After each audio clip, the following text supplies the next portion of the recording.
लग्न समारंभांसाठी, सणांसाठी, कार्यक्रमांसाठी काठपदर साडीवरती जर तुम्हाला हेअरस्टाईल करायची असेल तर ही हेअरस्टाईल नक्की करून बघा।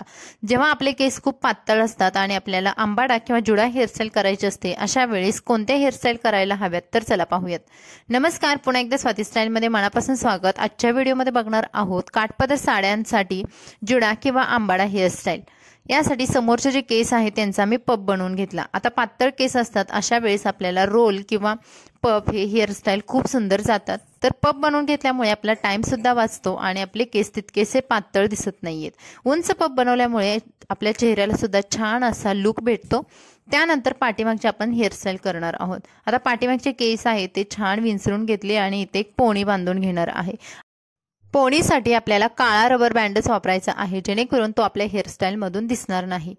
आता पोणी बांधून घेतल्यानंतर केसांना आपल्याला बाउन्स हवा आहे किंवा जास्त जाडसर दिसायला हवेत, यासाठी आपण डोनटचा वापर करणार आहोत। आता डोनट बांधताना बघा, मी अर्धे केस डोनटमध्ये ठेवलेले आहेत आणि अर्धे केस डोनटच्या खाली आहेत।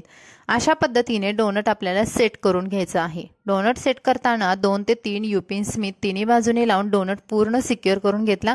त्यानंतर हे असे जे खाली केस राहिलेले आहेत त्याचे 2 भागामध्ये पार्टिशन केलं। पुन्हा त्यामधला एक भाग आहे तो कंगव्याने छान विंचरून घेतला आणि डोनट हालत नाही ना याची खात्री करून घेतली। त्यानंतर डाव्या साईडचा जो केसांचा भाग होता तो तसाच वरच्या साईडला घेऊन त्यावरून डोनट वरून हा भाग मी कव्हर करून घेतला, म्हणजे माझ्या केसांना छान बाउन्स पण दिसेल आणि माझा डोनट पण केसांमधून दिसणार नाही। पातळ केसांसाठी ही हेअरस्टाईल खूप बेस्ट आहे। त्यानंतर दुसरा भाग सुद्धा अगदी आपल्याला अशाच पद्धतीने विंचरून घ्यायचा आणि त्याच पद्धतीने वरती घेऊन जायचं आणि पुन्हा डोनट आपल्याला कव्हर करून घ्यायचं आहे। आता इथे बघा, आपल्याला डोनट पण दिसत नाही आणि आपली आंबाडा किंवा जुडा हेअरस्टाईल आहे ती खूप फुगलेली किंवा बाउन्सी अशी दिसते।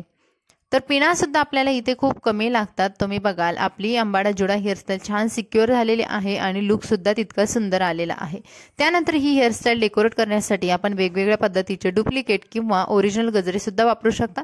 तर आता इथे बघा, पिंक आणि व्हाईट कलरचं कॉम्बिनेशन असलेला जो ट्रेडिशनल लुक देणारा हा जो गजरा आहे तो मी वापरलेला आहे आणि तुम्ही बघाल माझी हेअरस्टाईल कंप्लीट झालेली आहे। फक्त 2 पिन वापरून हा गजरा मी लावून घेतला आणि माझ्या हेअरस्टाईलला किती सुंदर लुक आलेला आहे।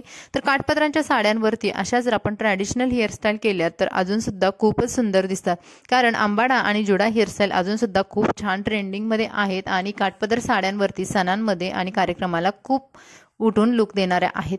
तर मैत्रिणींनो, हा होता आजचा व्हिडिओ। तुम्हाला कसा वाटला कमेंट्समध्ये नक्की सांगा। समोरचा लुक सुद्धा मी तुमच्यासोबत शेअर केलेला आहे। व्हिडिओ आवडला तर लाईक करा, चॅनल आपल्या आठवणीने सबस्क्राईब करा। भेटू नवीन व्हिडिओमध्ये, बाय बाय।